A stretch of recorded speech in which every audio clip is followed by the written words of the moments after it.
So before last week, you probably had never heard of these folks, but they have something in common with these folks, and that is they've all been fired in the relatively short period of time that Donald Trump has again been president.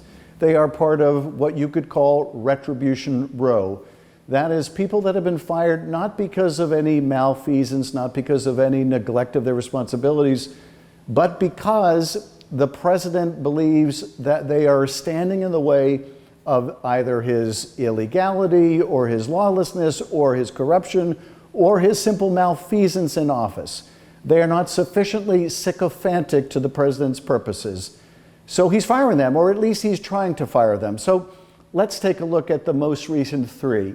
First, Lisa Cook. Lisa Cook is a member of the Federal Reserve Board of Governors, and Trump has been barraging the Board of Governors to reduce interest rates. He's been going after Jerome Powell, chairman of the Federal Reserve. He's been threatening to fire him. He's been threatening to investigate him.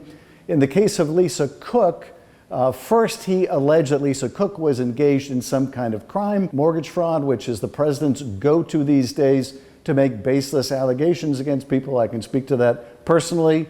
But he's going after Lisa Cook because he wants interest rates lowered, and he doesn't want anyone of any independence on the Federal Reserve that might disagree with his imperatives. Now, the Federal Reserve is supposed to act independently. They're supposed to balance the competing necessities of bringing down inflation, but also keeping unemployment low.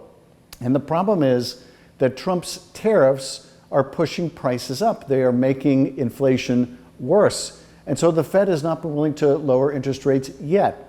Now, they may lower interest rates at their September meeting, but Donald Trump doesn't want to leave anything to chance. So he wants to fire any commissioner like Lisa Cook, who he is not convinced will be utterly devoted to his cause rather than the public good or their charge as a member of the Board of Governors of the Federal Reserve. So he's fired her. Now she's fighting back. She is suing the administration in court to retain her position because she can't be fired except for cause. And making some loose allegations, unsubstantiated allegations against someone is not cause for firing, not in and of itself. But this is going to be litigated now, and she is now part of Retribution Row. Another candidate on Retribution Row this week is Susan Menarez. Susan Menarez was the head of the CDC, the Centers for Disease Control in Atlanta, one of the most important agencies in the federal government, because that's an agency that, for example, intervenes when there is a pandemic, like the COVID pandemic. It is an agency that approves the safety of new vaccines. It is an agency that is supposed to respond to science and use the best science to keep the American people healthy. Just as the Federal Reserve is supposed to keep our economy healthy, the CDC is supposed to keep our people healthy. Well, Susan Menarez is being fired because she wouldn't go along with activities pushed by Robert F. Kennedy Jr., which she believes to be illegal and unconscionable. That is, Robert Kennedy is firing people on the board that approves vaccines, putting people on who have no experience except for the adoption of conspiracy theories, and threatening the health of millions and millions of Americans. And she would not go along with this. Now, she is also fighting this because, again, there was no cause to fire someone who is Senate confirmed as the head of the CDC is. Now, there are several other top-ranking people of the CDC who quit when it was clear that the director was going to be fired. They quit out of protest. They quit to make public their concerns over the fact that people are now making judgments at CDC, not based on the health of the American people, but based on the most baseless conspiracy theories about vaccines. And the result is no one is running the CDC right now. The CDC is leaderless because of Donald Trump and RFK Jr. God help us if there's another pandemic right now, or if there are key decisions that have to be made about vaccines that would keep you alive, whether it's flu vaccines, COVID vaccines, respiratory vaccinations. These are vitally important for all. These are vitally important for the health and well-being of the American people. And sadly, the gold standard, not just for the country, but around the world, has been the CDC. And now Americans cannot trust what's coming out of the leadership of the CDC, nor can people around the world trust the leadership of this critical agency. That makes us all far more at risk. Our own lives and health are at risk under RFK and the firing of this very competent person. And rounding out the firing of the last couple of weeks, Robert Primus. Now, you probably have never heard of Robert Primus or the board that he serves on, but it's a board that deals with the merger of railroads. Now, why is he being fired? Well, he's being fired because there is a pending merger between Union Pacific and Norfolk Southern. That is a multi-billion dollar merger. Tens of billions of dollars are at stake in this merger. And Donald Trump is apparently concerned that this particular commissioner might not vote for this very lucrative merger that is lucrative for the railroad industry. Now, why might someone vote against the merger? Well, you might vote against the merger for safety reasons. You might vote against the merger for anti-competitive reasons.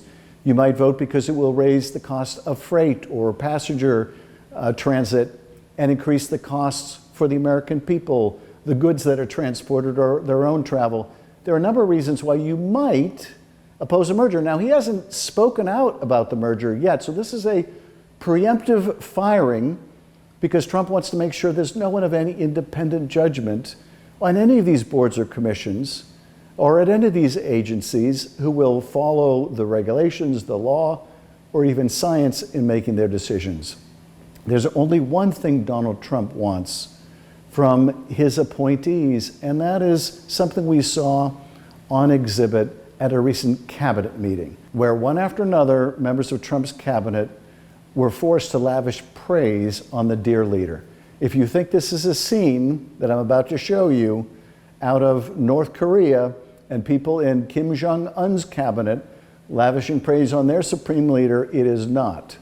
But if you translated this into Korean, it might sound very much the same. Take a look. If you all haven't stopped by the Department of Labor, Mr. President, I invite you to see your big, beautiful face on a banner in front of the Department of Labor, because you are really the transformational president of the American worker, along with the American flag and President Roosevelt. Working for this government, for you, is the greatest honor of my life. I tell it to everybody, and I really do feel that way, and I thank you. You have breathed life back into the profession of law enforcement. Your respect for law enforcement is so incredible. It's making a difference. This is just such a great opportunity, really, to recognize your leadership as a true champion for working people. Well, everyone knows there's no stronger advocate for hardworking American families than you. Well, Mr. President, first of all, thank you for the opportunity to work for you. Our country has never been so secure thanks to you. You have brought us back from the edge. And there's only one thing I wish for, that noble committee finally gets its act together and realizes that you are the single finest candidate since the this Nobel Award was ever talked about, to receive that reward. It's pretty great to celebrate Labor Day with a builder who loves labor. The great Trump projects have come from the very men and women we're going into this weekend to celebrate. Thank you for saving college football, by the way. We're all very grateful. So that's what Trump wants. No one of any independence, no one like Lisa Cook or Susan Menares or Robert Primus, no one like all the inspector generals he has fired, no one like the head of government ethics that he fired, no one like the general he fired because of a report coming out of his agency that questioned the total annihilation of the Iranian nuclear facilities, as Trump wants the American people to believe. No one of any independent judgment. And the result of that is the American people are less safe. Our health is less safe, our country is less safe, our economy is in poor condition, all because the only thing President Trump wants is people who are going to tell him exactly what he wants to hear, and if necessary, lie to the American people. He wants appointees and a cabinet that look a lot like this scene from Blazing Saddles. We've got to protect our phony baloney job, gentlemen. We must do something about this immediately. Harumph, harumph, harumph, harumph. I didn't get a harumph out of that guy. Give the governor harumph. Harumph. You watch your ass.